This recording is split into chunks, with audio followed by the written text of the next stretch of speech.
Que dire? Comment commencer cet épisode du débrief du Tour de France sur la fantasy, hein, bien sûr, elle est là, et sur le classement officiel. Que dire de ce Tour de France incroyable. Je sais pas quel qualificatif utiliser.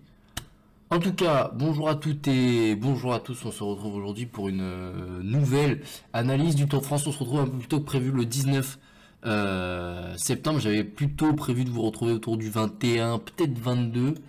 Bon, comme vous voyez, j'ai oublié de faire mon capitaine de route sur Fantasy, mais bon, c'est pas bien grave, hein, vu le classement que j'ai, c'est pas... Hein, je vais pas en faire un fromage, mais incroyable, cette victoire de Tadej Pogacar aujourd'hui sur cette planche des belles filles. Sur ce chrono, le chrono qui nous sort, c'est n'importe quoi. On va résumer un peu plus la troisième semaine quand même avec cette arrivée à Villard-de-Lans. Je voyais bien le Julien Alaphilippe. Il était dans l'échappée, malheureusement il s'est fait sauter la caisse dans l'arrivée dans le col de Saint-Nizier à Moucherotte. On va y aller très très vite, hein. On va très vite arriver, vous inquiétez pas. L'arrivée au col de la Lose, très très belle arrivée. Honnêtement, très très belle découverte ce col de la Lose, qui a mis tout le monde à sa place tout simplement. Richie Porte qui a été très bon, et Lopez pardon le plus fort devant Roglic et Pogacar. Ensuite l'arrivée à La Roche-sur-Foron décevante. J'avais dit c'était l'étape que j'attendais le plus quand on voit que Van Aert fait 3 et que Porte comment dire et que Porte crève en haut des glières et qui finissent dans le même temps. Bon, c'est un peu décevant, mais enfin bon, voilà, moi je m'attendais à des attaques, à un festival d'attaques, et finalement c'est pas passé. Là où il y a des festivals d'attaques, c'est sur l'arrivée de Champagnol. L'arrivée de Champagnol où on a longtemps eu Cavagna tout seul en tête, et finalement le groupe de Comte et Crayon Andersen qui met l'attaque au meilleur moment, hein. Ils étaient tous dans le rouge après la cacahuète de Trentin. Et finalement,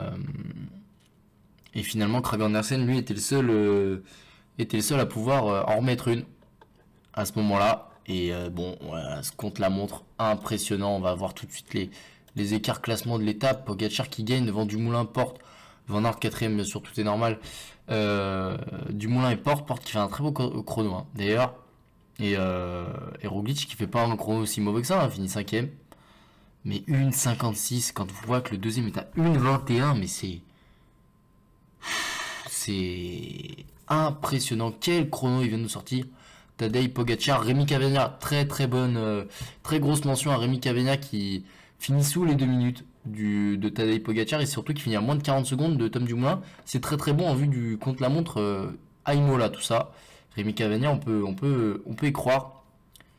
Donc voilà. En fait, là, je sais pas quoi dire. Je sais vraiment pas quoi dire. D'ailleurs, pour comparer les temps d'ascension, c'est pas mal de voir ça quand on voit que Van Aert fait 3. Enfin voilà, il y a quand même eu un climat sur ce Tour de France qui a été très très particulier. Ça faisait un bout de temps que je l'avais pas ressenti. Parce que même 2018 et la victoire de Thomas, il était plus atténué que ça autour du dopage, avec cette espèce d'ombre qui plane au-dessus de tout le monde, et enfin au-dessus de tout le monde, au-dessus des principaux protagonistes. Et voilà, Pogacar, Roglic, j'avoue que j'ai peut-être un peu de mal. J'ai plus de mal avec Roglic forcément parce que cet effet machine, cet effet où il laisse rien transparaître et où il fait pas grand chose finalement de la course. On l'a pas vu placer une attaque. Au col de la Lose, il lâche Pogacar, il se lève même pas des pédales. Enfin, voilà, c'est au train qu'il le lâche. Et il en met pas une du tour. Et voilà, et je sais pas, j'ai du mal plus que Pogacar. Pogacar, j'ai peut-être plus de sympathie pour lui, ce qui fait que voilà, j'ai moins ce problème envers lui.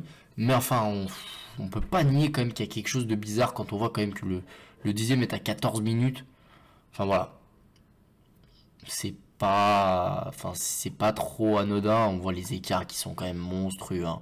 On passe de 14 à 24, à 31, à 42, à 55, 1 heure le 18e, le 17e même avec Nairo Quintana. D'ailleurs, Nairo Quintana qui, comme Pinot, hein, les chutes qui ont été fatales. Enfin voilà, pour parler un peu de ce climat, ouais, c'est vrai que le climat était assez lourd sur Twitter, mais aussi sur la route, hein. Voilà, moi, je vous avoue que sur Froome, j'avais des doutes qui se sont révélés plutôt légitimes. Là, j'avoue que j'ai un peu de mal. Je sais pas si je vais jusqu'à avoir des doutes, mais j'ai quand même un peu de mal. Enfin bon, en tout cas avec Roglic, plus qu'avec Pogacar, mais bon, Pogacar, forcément, s'il bat Roglic, et si déjà j'ai du mal avec Roglic, enfin voilà. On peut parler d'autre chose, on peut parler de bonnes et de mauvaises surprises. La mauvaise surprise du jour, je sais même pas si on va le voir. Bon, on va aller chercher directement sur le classement général parce que je sais pas où il est le classement de l'étape. Mais c'est tout simplement Miguel André Lopez, troisième ce matin, je le voyais garder son top 3 moi. Je me disais, bon, Richie Porte, il va peut-être le reprendre 45 secondes sur la plaine. Et dans la montée de la planche, il va conserver 45, et peut-être qu'il va revenir à 40. Au pire, il montera à 55. Et voilà. Il finit à 6 minutes 47 alors qu'il était à 1,30 ce matin. Il était même à 30 secondes de Pogacar. C'est-à-dire il a pris plus de 7 minutes sur le chrono. C'est-à-dire il a fini derrière Thibaut Pinot qui était sur même pas une demi-jambe. Il est où Miguel Angel Lopez? T'as un Carapaz aussi. Carapaz qui lui, il a juste la dernière montée à faire et finalement il n'y est pas arrivé. Je cherche Lopez, peut-être que je suis allé trop loin. Peut-être que je suis allé trop loin pour Miguel Angel Lopez. Mais Miguel Angel Lopez, vraiment, ça a été une catastrophe aujourd'hui. Bravo d'ailleurs voilà, 45e à 6,17. Quel tir de la part de Lopez. Bravo d'ailleurs à Richie Porte. Et Mikel Landa aussi qui a pas perdu sa 6e place et même qui a fait mieux. Il est remonté devant Lopez. Il était peut-être 5e ce matin, Landa. Enfin bon. Voilà, il était par là. Peut-être qu'on va pouvoir voir si je fais ça. Enfin voilà, nous on va conclure assez rapidement quand même, mais ouais, il était quand même 5e, donc il a repris la place de Lopez. On va conclure assez rapidement, mais voilà, quelle étape de Tadej Pogacar, quel Tour de France qui était quand même assez banal. On a quand même eu bon les attaques de Pogacar dans les Pyrénées. Dans les Alpes, ça s'est plus fait à la jambe et on a vu que Roglic et la Jumbo-Visma, tout comme dans le Gros Colombier, étaient vraiment dessus. Et puis finalement, voilà, ce contre-la-montre qui fait basculer ce tour dans une totale haute dimension. Et donc c'était quand même assez incroyable à vivre et assez incroyable à suivre, ce aussi. En fait, je suis abasourdi par cette performance. Et honnêtement, je vois tout le monde sur Twitter qui est en folie. Et il y en a qui ont du recul et qui disent ah, oui, mais on parlait de dopage il y a 3 jours et là on n'en parle plus. Mais on est tellement abasourdi par cette performance que là, elle n'a pas sa place aujourd'hui.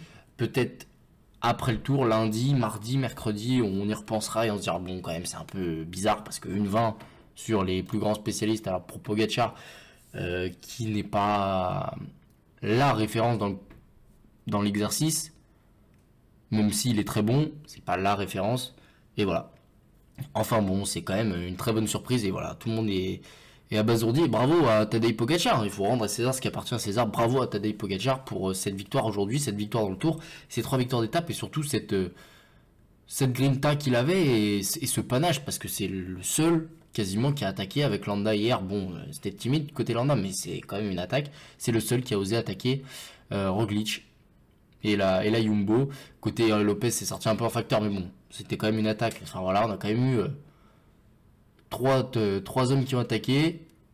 Et c'était Landa, Pogacar et Lopez sur ce Tour de France. Donc bravo à eux. Et bravo surtout à Pogacar, voilà, qui a été chercher ce Tour de France à la cuisse. Sans équipe, sans rien. Pogacar à la cuisse. Et il allait remporter. Donc voilà, moi je le félicite. Je lui dis bravo. Moi, à vous, je vous dis à très bientôt. J'ai tourné la flèche, j'ai pas eu le temps de la monter, il faut que je tourne Liège maintenant. Enfin bon, j'ai tourné la flèche, donc voilà, je vais aller la monter. Et ça va sortir bientôt, mais en tout cas, je vais sortir cette vidéo au plus vite. Allez, je vous remercie de m'avoir suivi et on se dit à la prochaine.